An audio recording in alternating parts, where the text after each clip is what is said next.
먼저 질문을 좀 드리면서 말씀을 시작하도록 하겠습니다. 예수님의 무덤이 있습니까? 없습니까? 있습니다. 있습니다. 그러니까 구분을 잘 하셔야 됩니다. 예수님의 무덤은 있습니다. 우리 성경 말씀에도 예수님 십자가에 못 박혀 죽으셨고 그 무덤, 아리마대 요셉이 드린 그 무덤 있습니다. 그리고 고고학을 통하여서도 요즘에 발견된 예수님의 무덤이다. 예수 성모교회, 성묘교회 그 무덤이 있고요.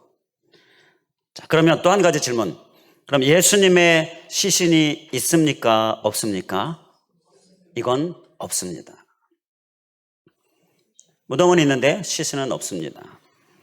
성경 말씀에 시신이 없다. 빈 무덤 말씀하고 있습니다. 오늘날 고고학이 그 시신을 발견해내지 못하고 있고 예수님의 무덤이다라고 하는 그곳에도 예수님의 시신은 없고요. 자, 그러면 무덤이 있다는 것은 죽었다는 것입니까? 안 죽었다는 것입니까? 죽었다는 것이지요. 무덤이 있다는 것은 죽었다는 것입니다. 그러면 시신이 없다는 것은 그것은 무엇을 의미합니까? 부활하셨다라는 것을 우리에게 의미하는 거죠. 이 세상에 많은 종교들이요, 그 종교가 믿는 대상들이 무덤이 다 있습니다. 그리고 시신도 파볼 수는 없지만 있고요. 자, 그런데 예수님의 무덤은 빈 무덤, 열려진 무덤이고요. 그리고 거기에는 시신이 없습니다. 이건 예수님의 부활하셨다라는 증거이지요. 그리고 또 한 가지는요, 만약에 예수님이 부활하지 않으셨다 가정해 보고요. 근데 말씀에서 보니까 우리가 사도행전도 계속해서 살펴보고 있지만 예수님의 제자들이요, 열심히 복음을 전해요. 자, 그런데 그렇게 복음을 전하니까 잡습니다. 못 전하게 합니다. 죽이게 합니다. 죽이려고 합니다. 위협해요. 그 위협을 듣지 않으면 이제 죽게 될 상황이에요. 그런데 그럼에도 불구하고 이 복음을 전하는 것을 멈추지 않습니다. 자, 만약에 그 가짜라면요, 예수님 부활하지 않으셨고 제자들도 그걸 알아요. 자, 그런데 우리 부활하셨다고 하자. 예수님이 평상시에 이렇게 말씀하셨으니까 우리 부활하셨다고 하자. 이렇게 서로 사도들이 모의하고 그래서 막 부활했다. 이렇게 예수 그리스도의 복음을 막 전합니다.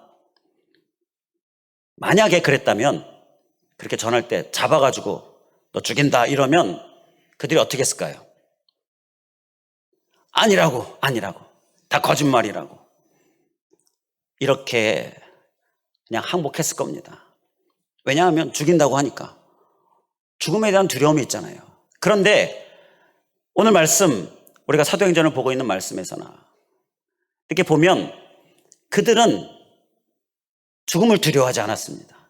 그리고 멈추지 않았습니다. 아무리 위협해도 멈추지 않았습니다. 이건 예수 그리스도의 부활에 그 부활이 진짜다라는 것을 우리에게 알려주고 있는 거예요. 가짜라면 목숨 걸 사람이 누가 있겠습니까? 거기에. 진짜인 것을 알기 때문에 목숨을 걸고요. 그 생명에 대해서 이제 천국 가게 될 것 생각하면서 두려움이 없는 거예요. 그래서 이 예수 그리스도의 부활이 진짜다라는 것을 이 당시의 정황적인 증거를 통해서도 우리가 알 수 있는 거예요. 지금 오늘 말씀에서 이 사도들이 무엇을 증언하고 있습니까? 33절에 보게 되면 오늘 말씀의 제목처럼 부활을 증언하니 라고 말씀하고 있습니다. 예수님의 제자들이 예수 그리스도의 부활을 증언하고 있습니다. 이 증언이다라고 하는 것은요, 그냥 부활을 전하는 것과는 좀 달라요. 증인이라 증거, 증언하고 있다는 거예요. 그러니까 증인이다. 그래서 증언하고 있다라고. 증언이다라는 말을 쓰므로 이 부활의 확실성을 더 우리에게 가르쳐주고 있지요.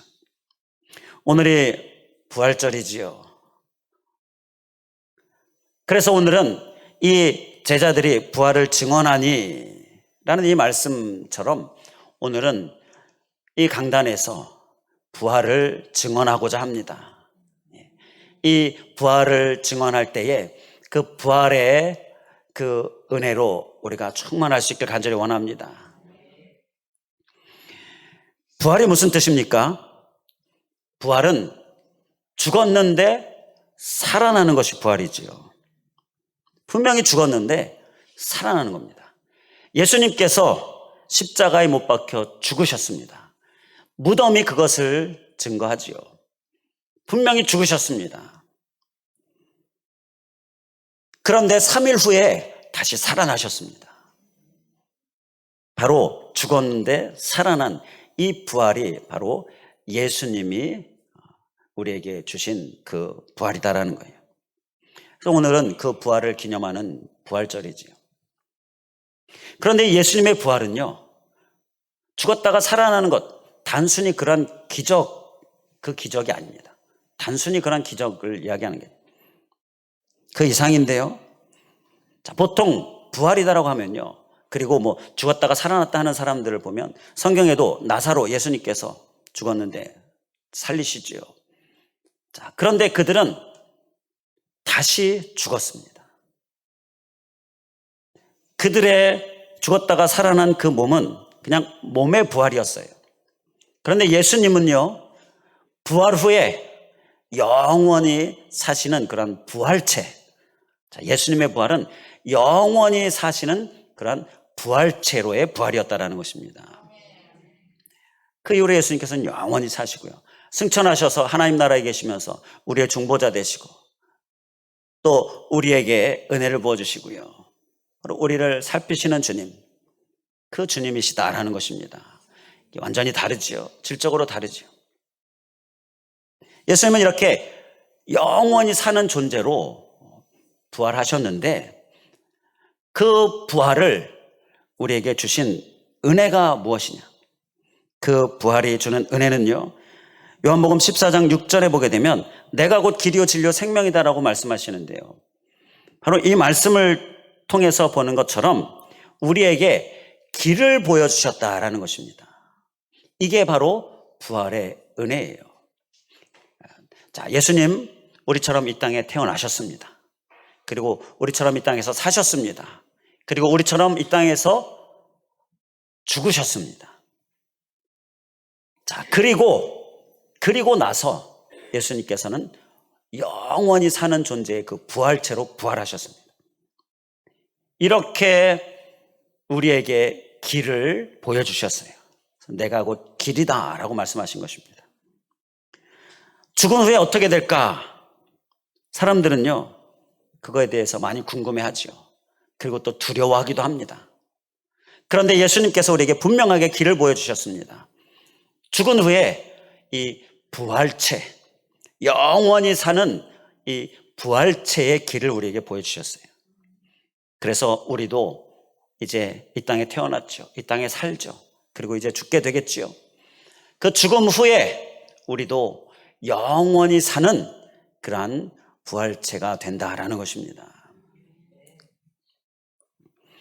그런데 중요한 것은요, 영원히 사는데 어디서 사느냐, 그게 중요하지요. 지옥에서 살아서는 안 된다라는 것입니다. 천국에서 살아야 한다라는 것입니다. 그 천국에서 살게 하시기 위하여서 우리를 위해 십자가에 못 박혀 죽으시고 부활하신 거예요. 한번 상상해 보시기 바랍니다. 영원히 사는 이 내가 곧 길이다 말씀하신 주님께서 영원히 사는 그 길을 우리에게 몸소 보여주셨어요. 이제 그래서 우리가 죽은 후에 영원히 사는 그런 영체가 되는데, 그런데 이 영원히 사는 이 영체가 내가 지옥에서 살게 된다. 한번 상상해 보시기 바랍니다. 지옥에서 영원히 산다? 정말 끔찍하지 않습니까? 너무 끔찍하지요. 자, 그런데 천국에서 영원히 산다. 한번 또 상상해 보시기 바랍니다. 너무 좋지 않습니까? 너무 좋지요. 그래서 우리는 반드시 다 천국에서 영원히 살아야 될 줄 믿습니다. 우리 서로 바라보시면서 서로 인사하시겠습니다. 이거 정말 가장 큰 축복인데요. 우리 천국에서 영원히 삽시다. 우리 서로 인사하시겠습니다.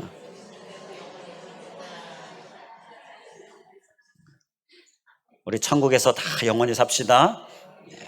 가장 큰 축복의 말이죠.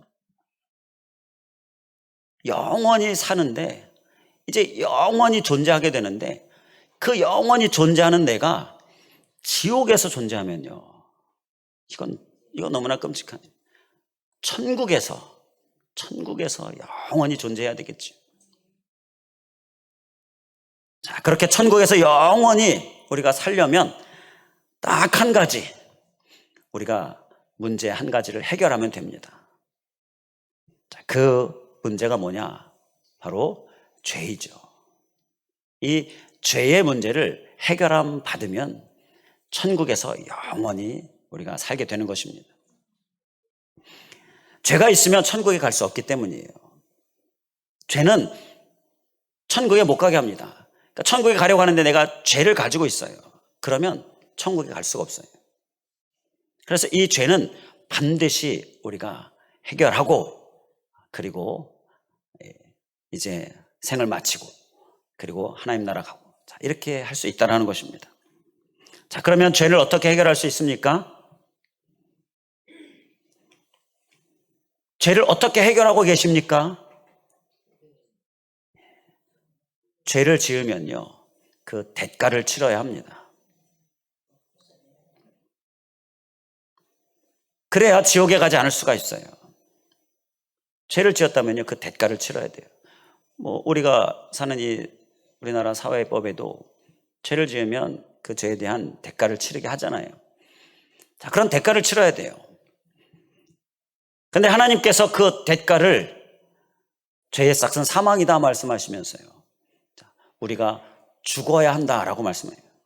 죄를 지으면 그 죄 때문에 죽어야 된다는 거예요. 곧 죽으면 멸망이고요, 지옥에 가는 건데, 자, 그런데 예수님께서 이 죄를 대신해서, 나를 대신해서 예수님께서 죽으셨다라는 것입니다. 그래서 그 예수님을 우리가 믿으면 천국에 갈 수 있게 된다는 것이죠. 예수님의 십자가 죽으심이 나의 죄를 대신해서 죽으신 거예요. 내가 지어야 될 죄의 대가를 대신 치러주신 거예요. 할렐루야. 이 예수님을 우리가 이 시간 다시 한번 감사해야 될 줄 믿습니다. 그게 아니면 내가 죄의 대가를 치러야 하기에, 그 죄의 대가는 곧 죽음이기에 우리에게는 너무나 엄청난 그런 불행이기 때문인 것이죠. 이러한 예수님 은혜에 감사하면서 이제 우리가 해야 될 일은 무엇입니까? 우리가 해야 될 일도요, 딱 한 가지가 있습니다. 그것은 예수님 감사합니다, 하나님 감사합니다, 그렇게 감사하면서 내 마음에 예수님을 받으면 되는 거예요. 자, 그러면 이제 죄의 문제도 해결 안 받고, 그리고 하나님 나라 천국에 가게 되어지는 거죠.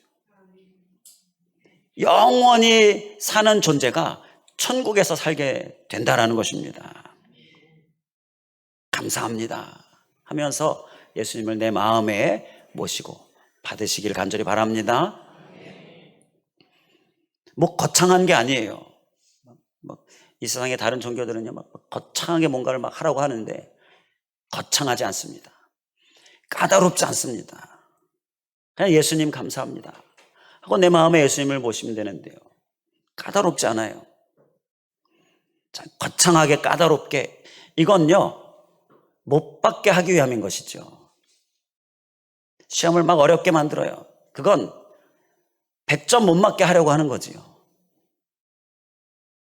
누구나 받지 못하게 하려고 하는 건데, 우리 하나님은요, 모든 인류가, 모든 사람이 다 구원받기를 원하십니다. 그래서 까다롭게 만들어 놓지 않으셨어요. 그냥 예수님 감사합니다 그러면서 마음에 모시면, 그러면 구원받을 수 있게 하셨다라는 거예요. 어린아이나 장년이나 노년이나, 그리고 배웠거나 못 배웠거나, 가졌거나 못 가졌거나, 모두가 다 까다롭지 않게 이 예수 그리스도의 그 구원의 은혜를 받을 수 있게 하셨다라는 것입니다. 이게 얼마나 큰 사랑입니까? 우리 모두에게 열어놓으셨어요. 감사합니다. 그 부활의 예수님을 우리 마음속에 모시는 것, 자, 우리가 그것만 하면 돼요. 오늘 이 시간 그렇게 주님을 모실 수 있길 바랍니다. 특히 부활의 능력의 주님으로 충만히 모실 수 있길 간절히 바랍니다. 그러면 이제 죄의 문제 해결을 받고 영원히 천국에서 살게 되고 바로 부활의 은혜의 주인공이 되어지는 것입니다. 자, 이렇게 부활을 증언을 하죠. 오늘 말씀도 이렇게 부활을 우리가 나눴습니다. 이런 부활의 메시지 복음을 나눴는데요. 자, 그랬더니 오늘 말씀에서 보니까 우리가 큰 은혜를 받습니다. 그리고 은혜를 받고 나서 이 무리들 가운데 무슨 일이 일어났습니까? 35절에 보게 되면 사도들의 발 앞에 두매, 34절에 밭이 있거나 집 있는 사람들은 팔아서 그 판 것의 값을 가져다가 사도들의 발 앞에 두었다. 바로 이렇게 드리는 일이 일어났다라는 것입니다. 자, 그리고요, 또 35절 보면 각 사람의 필요를 따라 나누어 주었다. 나누는 일이 일어났다라는 것입니다. 이 부활의 증언, 부활의 이 복음을 통하여서 은혜를 받은 자들이 그들에게 무슨 일이 일어났느냐? 그들에게는요, 바로 이렇게 드림과 나눔이 일어났다라는 것입니다. 드리고 나누고, 나누고자 드리고, 이러한 일들이 이 모여있는 무리들 가운데 초대교회에 일어났다라는 것입니다. 그래서요, 부활의 메시지는요, 우리에게 무슨 일이 일어나게 하는가? 이러한 드림과 나눔의 삶이 일어나게 한다는 것이에요. 초대교회에 일어났던 이 일들이 우리에게도 일어나게 된다는 것입니다. 부활의 은혜로 충만하면요, 우리에게 일어나는 일들이요, 이러한 나눔과 드림이 일어난다는 것입니다. 자, 왜 이런 일이 일어나는가? 부활신앙이 뭡니까? 영원히 하나님 나라에서 천국에서 살게 되어질 것, 자, 그것을 마음 가운데에 소망하면서 하나님 나라 생각하면서 사는 삶이 바로 이 부활신앙의 삶이지요. 그러니까 이제 천국에서 영원히 살 것, 그때를 생각하니까 드리고 나누는 것이 된다라는 것입니다. 그렇지 않으면요, 드리고 나누는 것 잘하지 못합니다. 드리고 나누는 것은요, 절대 쉬운 일이 아닙니다. 아무나 할 수 있는 게 아니에요. 이게 쉽고 누구나 할 수 있었다면 오늘날 이 세상 가운데에 모든 나라들이 고민하고 있는 부익부 빈익빈, 자, 부함과 빈함과, 자, 이러한 차이들이 일어날 수가 없겠죠. 드리고 나누고 그러는데요. 그런데 그렇지 않다는 것은요, 모두가 다 움켜쥐려고 하고, 모두가 다 차지하려고 하고, 모두가 다 빼앗으려고 하고, 자, 이러한 모습들 가운데에 이 세상이 굴러가고 있는데요. 부활의 은혜로 충만하게 되어지면요, 이러한 세상 가운데에서 부활을 증거하는 삶, 곧 드리고 나누는 삶을 살 수 있게 된다라는 것입니다. 제 아들이 자취를 하다가 최근에 집으로 들어왔어요. 처음에 이제 자취를 할 때, 학교가 머니까 자취를 할 때 제가 좀 코치를 좀 해줬습니다. 이 작은 방이지만 또 반지하 좀 그렇지만 그래도 빨래도 해야 되고, 그리고 또 뭐 먹을 거, 냉장고도 필요하고 하잖아요. 냉장고 세탁기 이런 거 좀 필요하잖아요.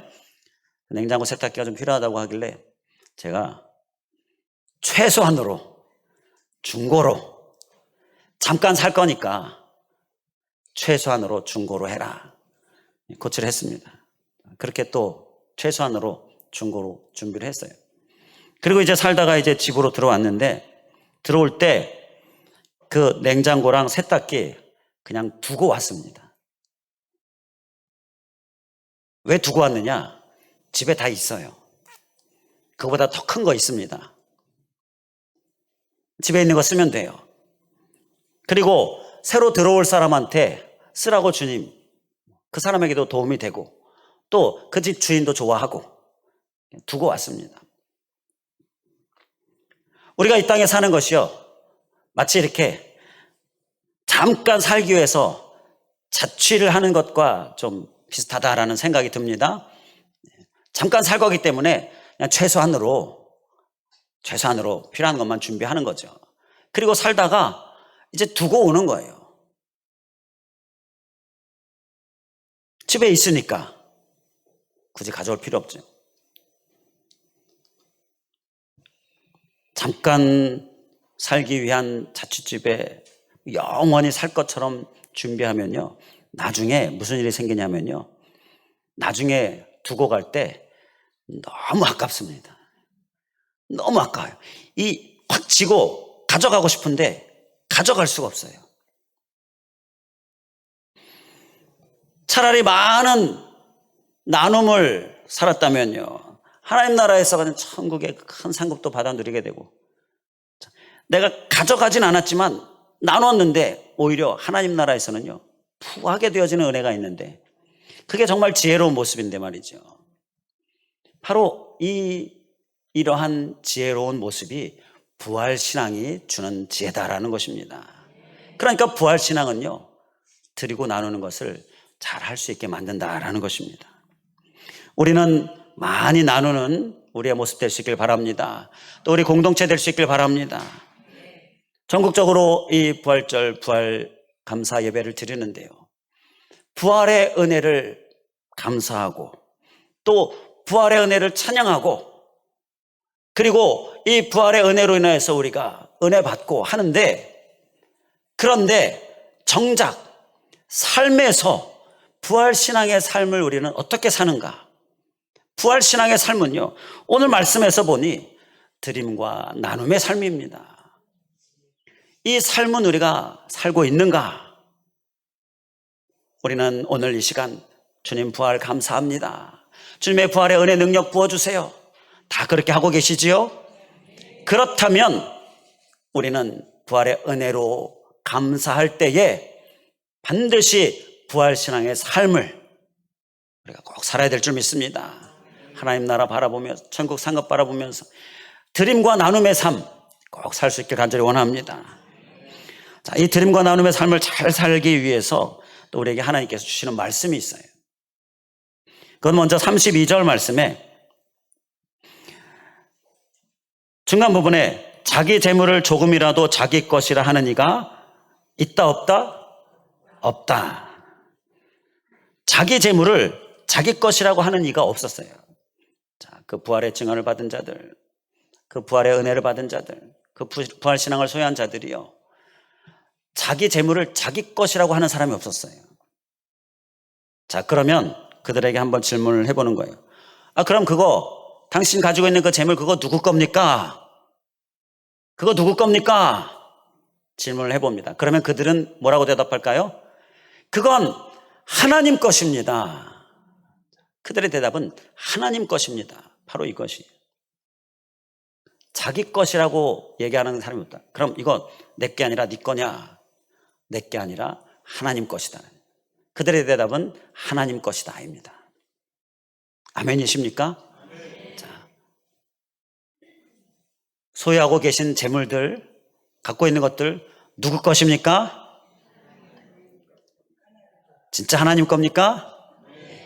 진짜 하나님 거 맞습니까? 그러면요, 드림과 나눔 걸릴 게 없습니다. 방해될 게 없어요. 내 거라고 자꾸 생각하기 때문에 이게 방해가 되는 거예요. 우리 부활신앙은 드림과 나눔의 삶이 우리의 부활신앙의 삶이어야 됩니다. 이 나라에 있는 모든 교회들이 부활 예배를 드리고 있는데, 그런데 정작 삶에 드림과 나눔이 없다면 그 예배는 반쪽짜리예요. 그냥 고백만 있을 뿐이지 실제로 적용하고 사는 삶이 없는 거죠. 지금 초대교회 모습에는 부활을 증언했더니 드리고 나누는 삶이 이어진 거예요. 우리가 그 삶을 꼭 살기 위해서 내가 가지고 있는 것 누구 겁니까? 하나님 것입니다. 우리가 대답했는데 이 대답이 진짜 대답이 될 수 있길 바랍니다. 그러면 드림과 나눔을 우리가 잘 살 수 있는 거예요. 자, 그리고 드림과 나눔을 잘 살기 위해서 또 우리에게 주시는 말씀이요, 35절 말씀에 각 사람의 필요를 따라 나누어 줬다라고 말씀합니다. 필요를 따라 나누어 줬다라는 이 말씀에서 이 각 사람의 필요를 보는 삶이 드림과 나눔을 살게 한다라는 것을 우리에게 말씀합니다. 다들 필요가 있지요. 다들 필요가 있습니다. 필요를 하는 것들이 있어요. 그 필요를 채워주기를 원합니다. 그런데 이 필요를 채워주고자 하는 그 필요를 볼 줄 아는 모습이요, 바로 드리고 나누는 삶을 살게 한다라는 것입니다. 그래서 우리가 하나님 앞에 구해야 될 것은요, 서로 돌아보는 신앙을 소유하게 하여 주시옵소서. 우리가 이렇게 하나님 앞에 기도할 수 있게 간절히 원합니다. 돌아보는 신앙은 바로 주님의 사랑을 말씀입니다. 주님의 사랑이 돌아보게 하는 것입니다. 주님의 십자가, 그 부활은 주님께서 우리에게 주신 사랑인데요, 그 부활 신앙, 그 사랑을 우리가 소유하고 경험했다면 이제는 돌아보는 모습이 우리가 소유해야 될 모습이다라는 것입니다. 그래야 필요를 볼 수 있게 되고요, 필요를 따라 나누어 줄 수 있게 되는 거예요. 정작 나누어 줬는데 나 이거 필요 없다, 정작 이게 필요할 것 같다라고 주었는데 그게 아니다. 자, 그렇게 되지 않으려면요, 필요에 관심을 갖는 것이 필요하지요. 자, 그 필요에 대한 돌아보는 모습이 바로 주님께서 우리에게 주시는 은혜다라는 것입니다. 자, 돌아보는 삶으로 필요를 채워주는 모습, 그 모습의 삶이 우리의 삶이 될 수 있기를 간절히 원합니다. 자, 그러면요, 드리고 나누고 할 수 있게 된다는 거예요. 자, 필요가 보입니다. 주님께서 돌아보게 하시는 은혜를 주셔서 돌아보니 필요가 보입니다. 그러면 그 필요를 채워주고자 하는 마음이 내 안에서 하나님께서 일으켜주시고, 그래서 드리고 나누고 할 수 있게 된다는 것이죠. 이게 부활신앙의 드림과 나눔의 삶을 또 살게 한다는 것이. 간절히 바라는 것은요, 우리는 다 다른 사람의 필요를 채워주는 그 삶을 낙으로, 즐거움으로 사는 그러한 삶이 우리의 모습 될 수 있길 간절히 원합니다. 나의 즐거움, 나의 낙은 다른 사람의 필요를 채워주는 거야. 바로 이것이 부활신앙을 가진 자의 삶의 모습인 거예요. 내 배만 채우는 것을 낙으로 삼지 않을 수 있게 원합니다. 그렇게 내 배만 채우려고 하면요, 진짜로 천국으로부터 멀어져요. 우리는 필요를 돌아보고 필요를 채우는 삶, 그 삶을 잘 살 수 있게 간절히 원합니다. 그런데요, 무엇보다 중요한 필요는 무엇이냐? 그것은 영적인 필요입니다. 영적인 필요를 꼭 채워주는 모습이 우리의 모습이 되길 간절히 원합니다. 가장 중요한 게 영적인 필요이지요. 교회는, 그리스도인은 이 영적인 필요를 돌아보고 채워주는 모습, 이것을 꼭 살아내야 하는 거예요. 매일매일 살아야 한다는 것이죠. 요즘 우리나라는 좀 많이 시대가 바뀌어가지고요, 교회에게 먹을 것 좀 달라고, 먹을 것 좀 달라고, 입을 것 좀 달라고, 먹을 것 채워달라고, 입을 것 채워달라고 그렇게 하지 않습니다. 사실 교회에게 그러한 것들을 별로 바라지 않습니다. 왜냐하면요, 옛날과 좀 달라서 요즘 시대가 좀 바뀌었어요. 이 나라가 복지 정책이나 이러한 것들로 채워지면서 교회에서 그런 걸 채워주길 바라고 그렇게 하진 않습니다. 그럼 이제 교회는 무엇으로 그들의 필요를 채워줄 수 있습니까? 가장 중요한 영적인 필요다라는 것입니다. 그런데 그게 원래 교회의 본연의 모습이지요. 원래 본연의 모습으로 돌아가는 건데, 우리는 이 영적인 필요는 반드시 꼭 채우는 그러한 우리의 모습 될 수 있길 간절히 원합니다. 그 영적인 필요를 채우고자 할 때에 보여지는 구체적인 이 세상 삶 가운데의 필요도 우리가 채우고자 힘쓰는 모습으로, 그렇게 구제하는 모습으로도 우리가 이 부활신앙의 삶을 또 잘 살 수 있기를 간절히 원합니다. 기도하겠습니다. 할렐루야. 감사하신 하나님, 오늘 부활절 부활신앙 우리가 함께 나누고 그 부활신앙의 삶을 깨닫게 하여 주시니 감사합니다. 주님, 오늘 말씀에 초대교회 사도들이 말씀을 전한 것은 다른 것이 아니라 부활을 증언한 것인데, 하나님, 이 시간 부활절 주님의 부활을 감사하며 부활의 말씀을 나누게 하여 주시니 감사합니다. 예수 그리스도의 이 부활을 통하여서 이제 우리가 영원히 천국에서 살 수 있게 하여 주신 것, 그 은혜를 이 시간 깨닫게 하여 주시니 감사합니다. 주님, 그를 위하여서 우리에게 필요한 것은 천국에 가야 하는데 영원히 살아야 할 이 부활체가 이제 천국에서 살아야 하는데, 그러려면 죄가 해결되어져야 하고, 그 죄의 해결을 위하여서 죄의 대가를 내 대신 예수님께서 치러주셔서 이제 예수님을 내 마음에 감사합니다 모시면 죄의 문제 해결 안 받고 내가 영원히 살게 되는 그때 천국에서 살게 되어지는데, 하나님, 이 부활 메시지 오늘 우리에게 주심을 감사하며 우리의 심령에 깊이 새기고 또 다시 새기고 또 충만하게 체험받아 부활신앙의 삶을 사는 우리들 될 수 있도록 인도하여 주시옵소서. 부활신앙이 우리의 입술로만, 우리의 마음으로만이 아니라 우리의 삶으로 사라지기를 원할 때에, 오늘 말씀해 보니 부활의 증언을 받은 자들이 은혜를 받고 행한 일이 드림과 나눔과 드림인데, 하나님, 우리는 나눔과 드림의 삶 잘 살 수 있도록 인도하여 주시옵소서. 진짜 부활신앙을 소유한 진짜 삶을 사는 우리들 되게 하여 주시옵소서. 그를 위하여 주시는 말씀 또한 감사합니다. 자기 재물을 자기 것이다 라고 말하는 자가 없다 라는 이 말씀에서, 그럼 누구 것인가? 하나님 것이다 라고 대답하는 저들의 신앙 고백, 하나님, 그것이 나의 신앙 고백임을 고백합니다. 주님, 내게 있는 것은 하나님 것입니다. 하나님께서 내게 맡겨주신 것입니다. 내게 누리라고 맡겨주신 것인데, 그뿐만 아니라 드리고 나누라고 맡겨주신 것임을 이 시간 다시금 기억하면서 그 고백이 진짜 고백이 되는, 정말 진짜 고백이 되어서 드림과 나눔에 걸림이 되고 방해가 되어지지 않는 그러한 부활신앙의 삶 우리의 모습 되게 하여 주시옵소서. 또한 아버지 하나님, 서로 돌아보는 이 돌봄의 사랑 하나님 또한 우리에게 부어주시사 필요를 볼 줄 아는 삶, 그리고 필요를 보고 그 필요를 채워주는 것을 즐거움으로 낙으로 삼는 삶, 하나님, 우리의 삶이 되게 하여 주시옵소서. 특히 영적인 필요 반드시 채워주는 삶이 우리의 삶 되게 하여 주시옵소서.